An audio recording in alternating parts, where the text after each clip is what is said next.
الحمد لله الذي خلق الإنسان وعلمه البيان وأحسنه تقويما.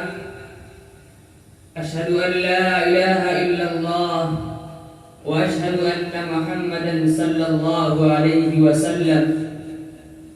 أما بعد، رئيس الحفل المبجل وزملاء الأعزة، إني أريد أن ألقي أمامكم خطبة وجيزة حول الصلاة وأهميتها. يا إخواني وزملائي، إن الصلاة فريضة إسلامية أكيدة، إنها ركن متين للشريعة الإسلامية، إنها أساس قوي للحياة الإسلامية، إنها بناء عظيم يقوم عليه الصرف الإسلامي، إنها مكيال للصلاح والفلاح، إنها مقياس للنجاح والرشاد، إنها شعار الصالحين وسيمة للمتقين، إنها غذاء الروح والنفس، إنها تسلية للهم والحزن، إنها قرة العين والقلب، قرة النفس والروح، إنها تذهب السيئات، إنها تسوغ الأفكار السليمة، إنها تهذب النفوس الخبيثة، إقامتها إقامة الدين وهدمها هدم الدين. يا إخواني، لها منافع جسيمة، لها فوائد غزيرة. يا إخواني، ناهيك بأهميتها أن الصوم واحد، والزكاة واحدة، والحج واحد، وعقيدة التوحيد واحدة، لكن الصلاة متعددة لكل وقت ولكل حال.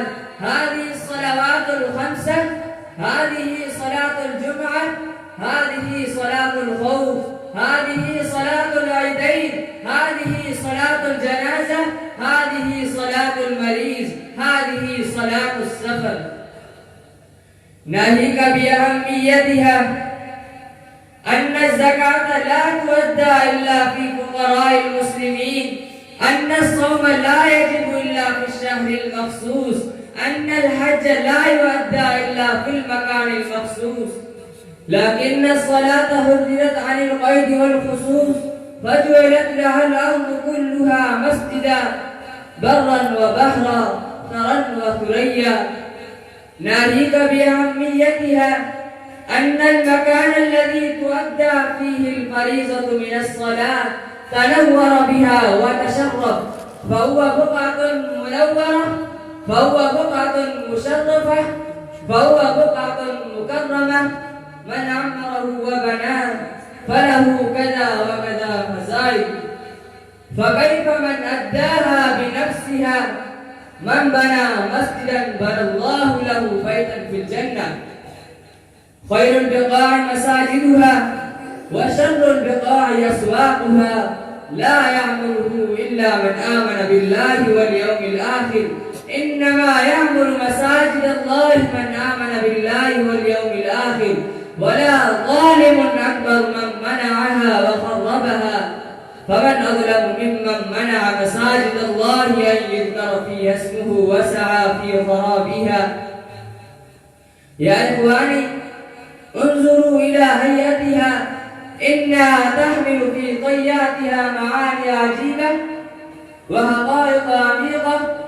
أما عرفت حقيقة قيامها؟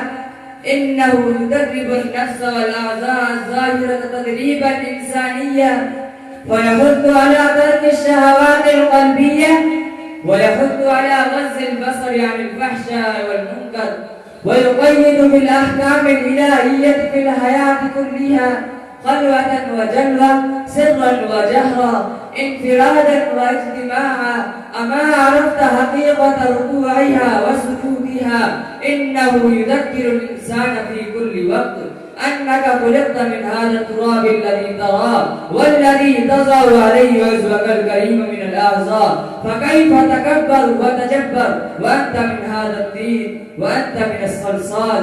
منها خلقناكم وفيها نعيدكم ومنها نخرجكم تارة أخرى. أكتفي بهذه الكلمات والسلام عليكم.